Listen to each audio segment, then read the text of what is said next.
Hey guys, I'm trying to do a bunch of my videos for when I'm going to be out today, so I might have a lot of them in the same ugly shirt here. But I need to go back because I had done a recording in class of the two Robert Burns poems, but it didn't come out well. The noise from the mic wasn't right, so I want to tackle a very short kind of going over these two. I'm not going to read them. You have enough of that on the OneNote. I'm not going to go over that. I want to go over the highlights of this, okay?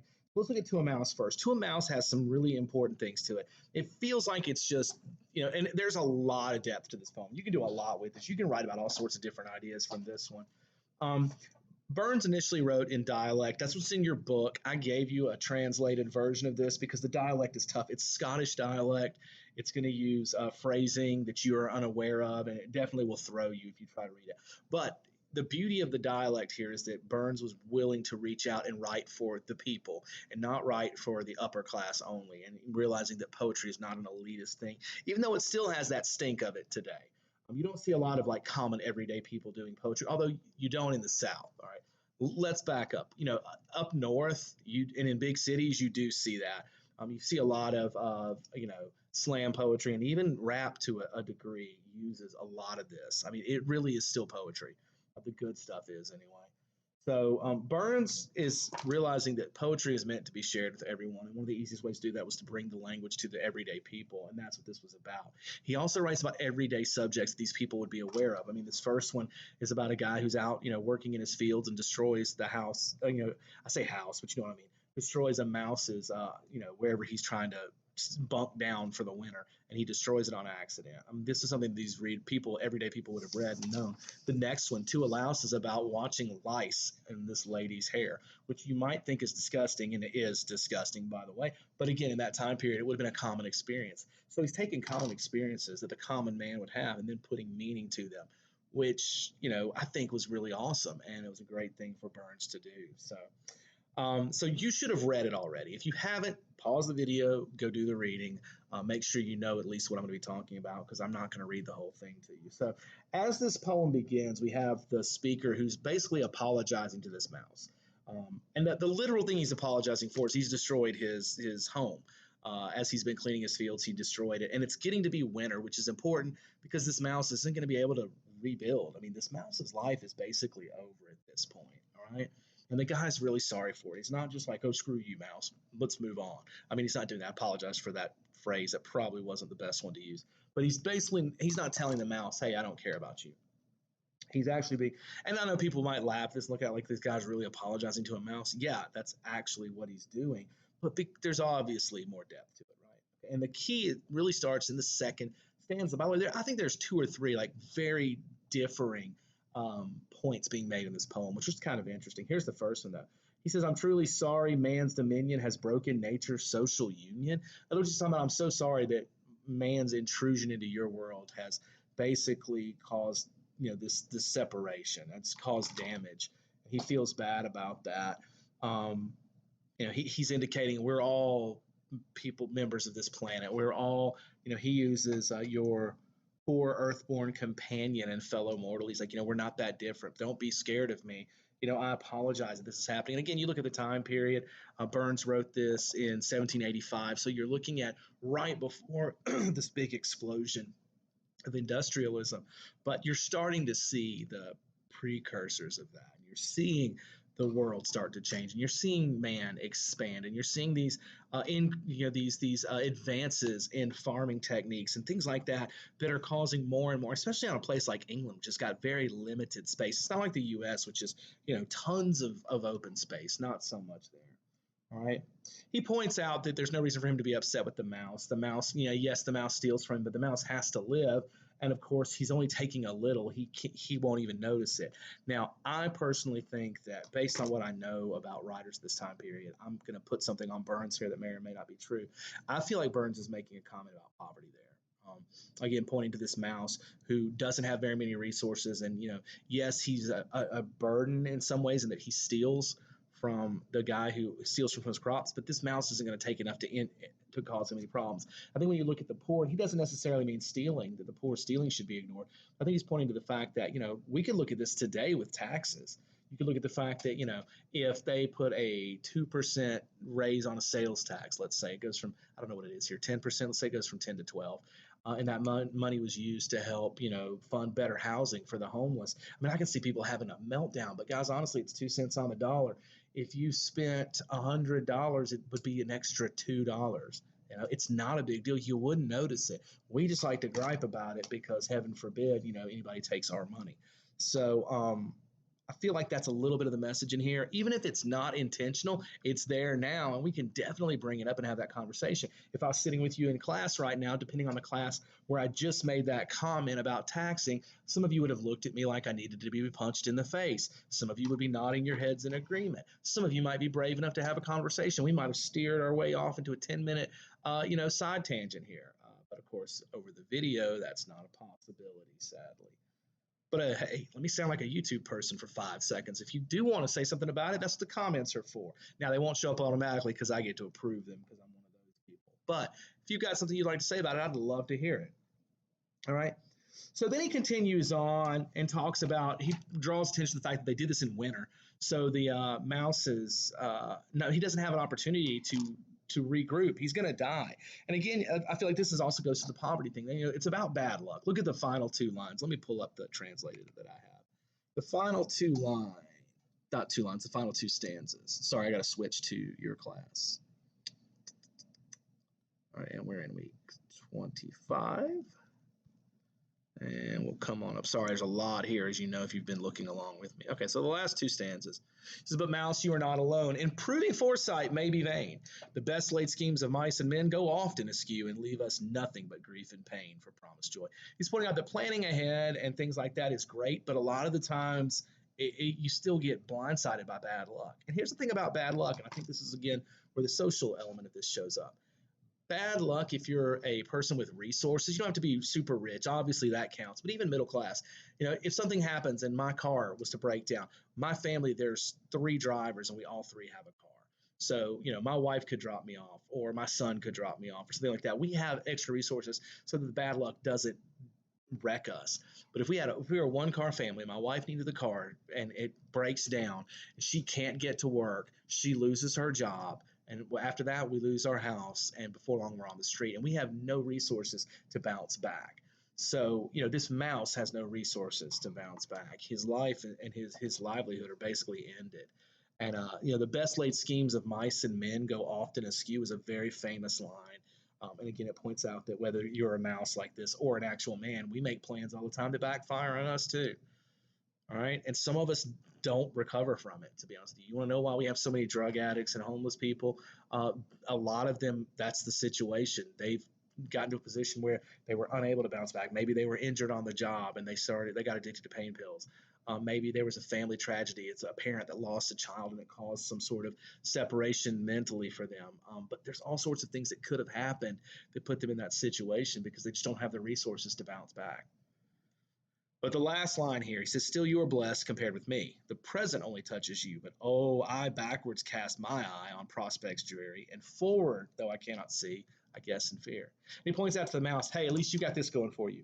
The present's all that you can really process and it touches you. He says, me personally, I've got all the failures from the past that weigh me down, and I've got all the fears for the future that also hit me. And you know what? There's the curse of humanity. The fact that we can look backwards and we can look forward. It's great, except when it's not. And, a lot of the time, our past, there's a lot of great memories that I think about all the time, but I also think about the times I screwed up, the times I failed, and that bothers me. And then I also think about the future. There's a lot of fear and uncertainty there. I used to spend lots of time worrying about it. I spend a little less now, but it's still an issue, all right? Okay, so that's To a Mouse. I love To a Mouse. I think it's a great poem. I like it better than To a Louse, which we're going to look at next. But I love the fact that there's social commentary. You guys haven't learned this about me.